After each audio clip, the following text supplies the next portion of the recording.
ರಾಜ್ಯ ಸರ್ಕಾರ ಇವತ್ತು ಘೋಷಣೆ ಮಾಡಿದೆ.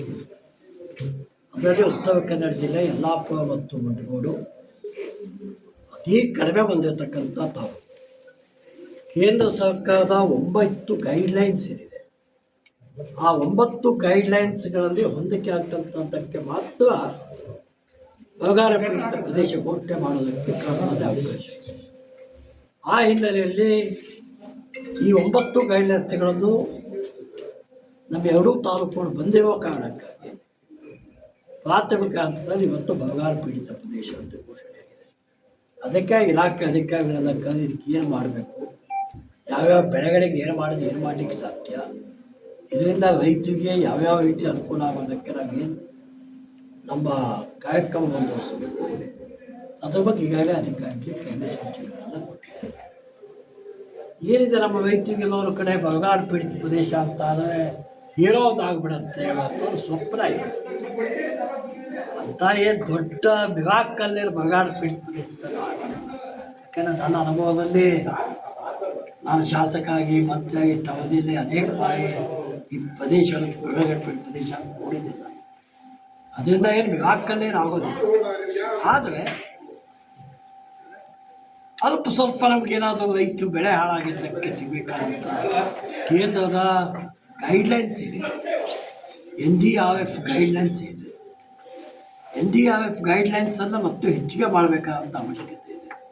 ಕಳೆದ 19-20 ವರ್ಷಗಳಿಂದ NDRF ಗೈಡ್ಲೈನ್ಸ್ ಒಂದೇ ನಮೂನೆ ಇದೆ. ಒಂದು ಮನೆ ಬಿಟ್ಟು NDRF ಗೈಡ್ಲೈನ್ಸ್ 6,300 ಕೂಡ ಅಂತ ಹೇಳ್ತಾರೆ. ಒಂದು 6,300 ಮುಗಿದ್ಮೇಲೆ 1,20,000. 75%ಗಿಂತ ಜಾಸ್ತಿ ಮನೆ ಬಿದ್ದಾಗ 1,20,000. 75ಕ್ಕಿಂತ ಒಳಗೆ ಬಿದ್ದರೆ 10% ಬಿದ್ದು 6,300, 60% ಬಿದ್ದು 6,000. ಅದಕ್ಕೆ ನಾವು ಮುಖ್ಯಮಂತ್ರಿ ಕಡೆ ವಿಶೇಷವಾಗಿ ಮನವರಿಕೆ ಮಾಡಿಕೊಟ್ಟು ಮೊನ್ನೆ ದಿನ ಇದ್ರ ಬಗ್ಗೆ ಹಿಂದೆ ಏನು ನಾವು ಮಾಡಿದ್ವಿ ಅದೇ ರೀತಿ 3 ಹಂತ ಮಾಡಬೇಕು ಅಂತೇಳಿದ್ವಿ. ಆದರೆ ಆ ಗೈಡ್ಲೈನ್ಸಲ್ಲಿ ಇರ್ತಕ್ಕಂಥ ಈ ಮೊನ್ನೆ 35% ತನಕ 40,000, 65% 55% ತನಕ ಆದರೆ 50,000 ಹೊಸ ಗೈಡ್ಲೈನ್ಸ್ ಏನು ಸರ್ಕಾರ ಮೊನ್ನೆ ಬಿಡುಗಡೆ ಮಾಡಿದೆ. ಈ ದುಡ್ಡನ್ನು ರಾಜ್ಯ ಸರ್ಕಾರವೇ ಕೊಡಬೇಕಾಗುತ್ತೆ. ಇದಕ್ಕೆ ಕೇಂದ್ರ ಸರ್ಕಾರದ NDRF ಗೈಡ್ಲೈನ್ ಕೊಡಬೇಕಾಗುತ್ತೆ. ಇದು ರಾಜ್ಯ ಸರ್ಕಾರ ತನ್ನ ಖಜಾನೆಯಿಂದ ಯಾರು ಕೊಡಬೇಕಾಗುತ್ತೆ. ಅದಕ್ಕೆ ಮುಖ್ಯಮಂತ್ರಿಗೆ ಆಗಲೇ ಅದನ್ನು ಘೋಷಣೆ ಮಾಡಿ ಯಾವ್ಯಾವ 6,300 ಕೊಟ್ಟಿದ್ದಾರೆ 2ನೇ ಕಂತಾಳ ಜಿಲ್ಲಾಧಿಕಾರಿಗಳು ಮುಂದೆ ಆದೇಶ ಮಾಡಿದಾಗ ಕೊಡ್ತಾ ಇದ್ದಾರೆ. ಇಷ್ಟು ಬರಗಾಲದ ಬಗ್ಗೆ ನಾನು ಅಭಿನಂದನೆ ಸಲ್ಲಿಸ್ತೇನೆ ಸರ್ಕಾರಕ್ಕೆ. ಪ್ರಾಥಮಿಕ ಹಂತದಲ್ಲಿ ಇವತ್ತು ಘೋಷಣೆ ಆಗಿದೆ. ಇದಕ್ಕಿಂತ ಏನೇನು ಲಾಭ ಮಾಡಲಿಕ್ಕೆ ಸಾಧ್ಯವೋ, ರೈತರಿಗೆ ಏನೇ ಅನುಕೂಲ ಮಾಡಲಿಕ್ಕೆ ಸಾಧ್ಯವೋ ನಿಶ್ಚಿತವಾಗಿಯೂ ನಾನು ಪ್ರಯತ್ನ ಮಾಡ್ತೀನಿ. ಇದು ಆಗುವ ಮಾಡದೆ ಮುಂದೆ ಮಾಡ್ತೀನಿ. 2ನೇದಾಗಿ ಅಡಿಕೆ ಬೆಳೆಗಾರ ಸಮಸ್ಯೆ. ನಿನ್ನೆ ಇಡೀ ಜಿಲ್ಲೆ ಅಡಿಕೆ ಬೆಳೆಗಾರರು ಮೊನ್ನೆಯಿಂದ ಸರ್ಕಾರದಲ್ಲಿ ಸುತ್ತೋಲೆ ಹೊರಟಿಕೊಂಡು ಬಂದಾಗ ನ್ಯಾಷನಲ್ ಫುಡ್ ಕರೆನ್ಸಿ ಆ್ಯಕ್ಟ್ ಅಂತೇಳಿ ಬಂತು. ಆಹಾರ ಬದ್ಧತೆಯ ಆದೇಶ ಅಂತ ಬಂತು. ಅಡಿಕೆ ಜೊತೆಗೆ ತಂಬಾಕನ್ನು ಸೇರಿಸಿದರೆ ಅದು ಆರೋಗ್ಯಕ್ಕೆ ಅಪಾಯಕಾರಿ. ಬರೀ ಅಡಿಕೆ ಅಪಾಯಕಾರಿ ಅನ್ನೋದನ್ನು ನಾವು ಎಂದೂ ಒಪ್ಕೊಳ್ಳೋದಿಲ್ಲ. ಕಾರಣ ಬರೀ ಅಡಿಕೆ ಯಾವ ಕಾಲಕ್ಕೂ ಅಪಾಯಕಾರಿ ಆಗಲೂ ಇಲ್ಲ. ಇದಕ್ಕೆ ಅನೇಕ ವೈಜ್ಞಾನಿಕ ಪರಿಶೋಧನೆಗಳು ಕೂಡ ನಾವು ಮಾಡಿಸಿದ್ದೇವೆ. ಕ್ಯಾಂಪ್ಕೋ, ಮ್ಯಾಮ್ಕೋಸ್, ರಾಜ್ಯ ಸರ್ಕಾರ ಕೂಡ 10 ಕೋಟಿ ರೂಪಾಯಿ ಇಟ್ಟಿದೆ ಈ ಸಲ ಬಜೆಟ್ನಲ್ಲಿ. ಈ ಅಡಿಕೆ ಬೆಳೆಯಿಂದ ಅಡಿಕೆಯಿಂದ ಆಗಬೇಕಾದಂಥ ಏನಾಗಿದೆ, ಒಂದು ತಪ್ಪು ಗ್ರಹಿಕೆ ಸರ್ಕಾರ ಮಟ್ಟದಲ್ಲಿ ಅಧಿಕಾರ ಮಟ್ಟಕ್ಕೆ ಏನಾಗಿದೆ ಅಂದರೆ ಗುಟ್ಕಾ ಬ್ಯಾನ್ ಮಾಡೋದಕ್ಕೆ ಯಾವುದೂ ಆಕ್ಷೇಪ ಇಲ್ಲ, ನಾವು ಮಾಡಬೇಕು ಅಂತ ಹೇಳ್ತೀವಿ. ಗುಟ್ಕಾ ಜೊತೆ ಹಾಕ್ತಕ್ಕಂಥ ಅಡಿಕೆ ಬ್ಯಾನ್ ಮಾಡೋದಕ್ಕೆ ಮಾತ್ರ ನಮ್ದು ಆಕ್ಷೇಪ ಇದೆ. ಅದಕ್ಕೆ ಬೆಳಿಗ್ಗೆ ವಿಧಾನಸೌಧದಲ್ಲಿ ಮುಖ್ಯಮಂತ್ರಿನ ಭೇಟಿ ಮಾಡಿ, ನಿನ್ನೆನೂ ಭೇಟಿ ಮಾಡಿದ್ವಿ, ನಿನ್ನೆನೇ ಕ್ರಮ ತೊಗೊಳ್ತು ಅಂತ ಹೇಳಿದ್ರು. ಇವತ್ತು ಭೇಟಿ ಮಾಡಿ ಪತ್ರ ಕೊಟ್ಟೆ, UT ಖಾದರ್‌ವರಿಗೂ ಕೊಟ್ಟೆ, ಅವರಿಗೂ ಕೊಟ್ಟೆ. ನಿಶ್ಚಿತವಾಗಿಯೂ ಅಡಿಕೆ ಬೆಳೆಗಾರರು ಆತಂಕಕ್ಕೆ ಒಳಗಾಗದೆ ಹೋದಂಥ ನಿರ್ಣಯ ಅತಿ ಶೀಘ್ರದಲ್ಲೇ ಇವತ್ತೇ ಆಗತ್ತೆ ಅಂತ ಸುದ್ದಿ ಆಗಿದೆ ಸರ್, ಆಗಿದೆ. ಆದೇಶ ಏನು ತೊಗೊಂಡಿದ್ದಾರೆ ಸರ್? ಅಲ್ಲ, ಇವತ್ತು ಆದೇಶ ಮಾಡಿದೆ ಸರ್. ನಾವು ಅದಕ್ಕೆ ನಿನ್ನೆ ಸಂಜೆನೇ ಮುಖ್ಯಮಂತ್ರಿ ಭೇಟಿಯಾಗಿ, ಯಾಕೆ ನಮ್ಮ ಜಿಲ್ಲೆ ಗಂಭೀರ ಸಮಸ್ಯೆ ಇದು, ಬಹುದೊಡ್ಡ ಬೆಳೆಗಾರರ ಆತಂಕದ ಸಮಸ್ಯೆ ಇದು. ಹಾಗಾಗಿ ನಿನ್ನೆನೇ ನಾವು ಭೇಟಿಯಾಗಿ ಪತ್ರ ಕೊಟ್ವಿ. ನಾವು ಪತ್ರದ ಕಾಪಿಯನ್ನು ವಾಟ್ಸಪ್ಗೆ ಹಾಕಿದ್ದೀವಿ. ನಾವು ಕೊಟ್ಟಿದ್ದನ್ನು ವಾಟ್ಸಪ್ಗೆ ಹಾಕಿದ್ದೀವಿ. ಇದು ಬಂತು ಇವತ್ತದು ಆದೇಶ ಆಗಿದ್ದಕ್ಕೆ ನನಗೆ ಆದೇಶ ಆಗಿದೆ ಅಂತ ತಿಳಿದು ಬಂತು. ನಾನು ಸರ್ಕಾರಕ್ಕೆ ಅಭಿನಂದನೆ ಸಲ್ಲಿಸ್ತೇನೆ. ಒಂದು ಸರ್ಕಾರ ಡಿ ಕೆ ಶಿವಕುಮಾರ್ ನೇತೃತ್ವ ಸರ್ಕಾರ, ಡಿ ಕೆ ಶಿವಕುಮಾರ್ ಯಾವುದೇ ಬೆಳೆ ಬೆಳೆತಕ್ಕಂಥ ಬೆಳೆಗಾರ ಆತಂಕದಲ್ಲಿದ್ದಾನೆ ಅಂತ ಹೇಳ್ತಾನೆ, ಗಮನಕ್ಕೆ ತಂದಾಗ ತಿಳಿಯದೇ ಅಥವಾ ಕ್ರಮ ತೆಗೆದುಕೊಳ್ಬೇಕಾದಂಥ ಮನಸ್ಥಿತಿ ಇದೆಯಲ್ಲ, ಇದು ಒಂದು ನಿಜವಾದಂಥ ಒಂದು ಸರ್ಕಾರ. ಇದಕ್ಕೆ ನಾವು ಡೆಮೋಕ್ರಸಿ ಅಂತ ಹೇಳ್ತೇವೆ.